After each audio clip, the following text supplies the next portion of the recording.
Man, talk about that totally makes sense because yeah, you could go clean it up, find good luck with finding a contractor, managing that from out of town, Paying for it. paying for it to get the house ready to maybe eventually sell, and then deal with the realtors, the picky buyers, The inspection report. the inspections, all of the stress with that. Yep. You're giving I like the way Tom Kroll explains this. You're giving in exchange for your price, you're giving them the speed and convenience of selling their house. And surety. And surety. If I can do a $60,000 rehab for 40, all they've done is punted all that effort. They've gotten the end result in 2 or 3 weeks instead of 6 months. And the reason why I say 6 months is if it takes 2 months to clean it out, because you can't start your rehab until it's cleaned out. And then let's say you got lucky and you rehabbed it inside of 2 months, and then the market's good, so you sold it inside of 30 days. That's still 6 months away.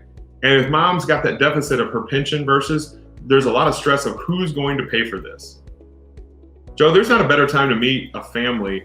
The adult child that lives here, and then the brothers fly into town from wherever they live, and to catch them on that third weekend of bringing boxes out of mom's basement up to the dumpster. And I say, guys, stop right now. The heirlooms left the first day, Joe. Like heirlooms, I don't ever see heirlooms, they're gone.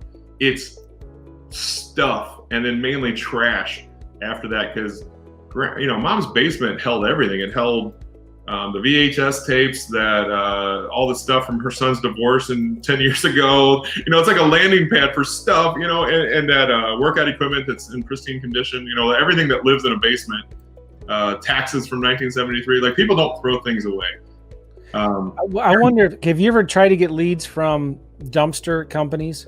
Sure, and so let's keep going. So we only really did the senior living community side. So outside of that, you've got the attorneys that do crisis management. You've got the aid and attendance benefits providers. One of my favorites is placement agents. So this is a new business. It's only like 20 years old.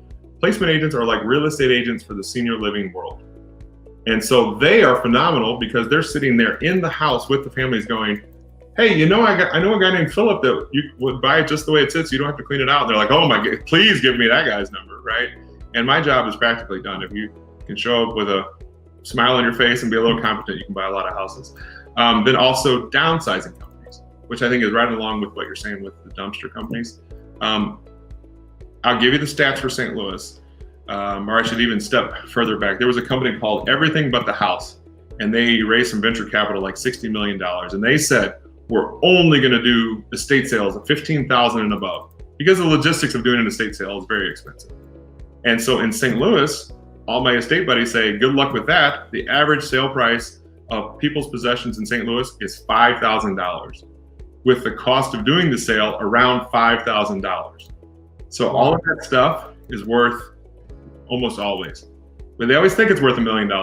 And by the way, I've seen $1 million collections, but it is very rare, Joe. Most people that I see, the stuff is just memories and a hurdle. And I always say the best use for that stuff is to get it back to the person who has the memory.